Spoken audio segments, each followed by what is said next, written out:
Hey, this is Ashley, and this video is to walk you through the beginning basics of Google Classroom. So the first thing you want to do is you want to make sure that you are logged into your school account for Lower Marion School District. Once you are and you're logged in with your Google account for Lower Marion, you come over to the top corner. If you're having trouble making sure you're only logged into this over here in the top corner, you'll see you want it to say your name and here. So once you're there, you're going to click on what I like to call the 9 square grid, and you are going to click on Classroom. Once you click on Classroom, it brings up a prompt. And the initial prompt says, is this who you want to continue as? So you want to make sure that you have the correct drop down for Craig A. For me, it's Craig A at LMSD.org. So I'm going to click continue that yes, I have this right. Then next I'm going to pick my role, and my role is a teacher. So I'm going to click I am a teacher. And then you're taken to this blank space. And so you're going to actually follow that arrow that points you up, and it says create or join your first class. So as a teacher, I'm going to create my class.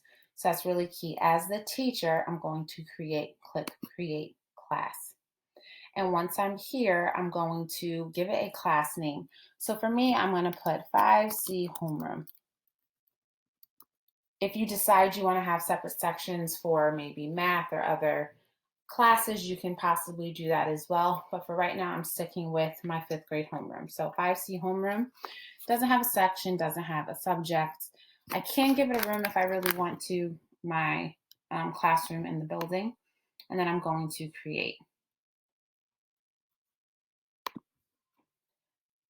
It next brings you to a window that has up some little pop-ups.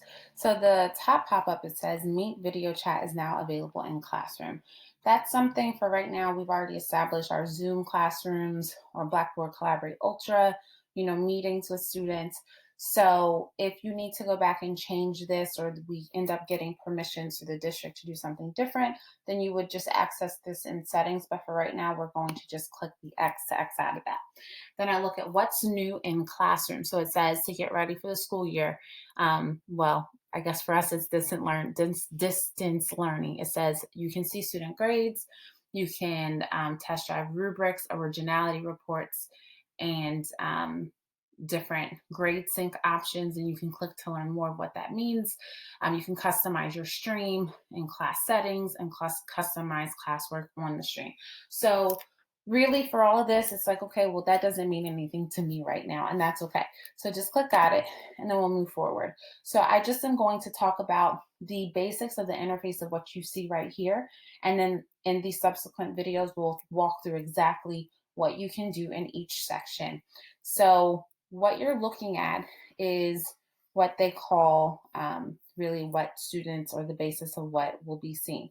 So here you have your stream, classwork tab, you have a people tab, and you have a grades tab. So coming back, stream is really going to be where you're able to communicate with class, where you're able to have an announcement, or you're able to respond directly to student posts. Classwork is where you're going to be able to create assignments or quizzes, whatever it may be.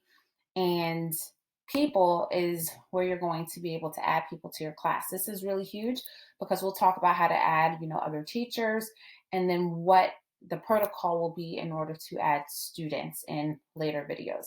And then up here in grades, and this is like the real game changer, is once you have an assignment that you've done in classwork that will show up on students in your Google Classroom, you'll be able to have the grades populated in this section, which is really nice, and it makes it easy to kind of streamline everything for remote learning.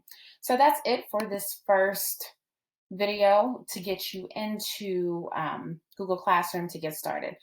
Throughout the way, if you have any questions, you can send me an email at craiga@lmsd.org. Again, that's CRAIGA at lmsd.org.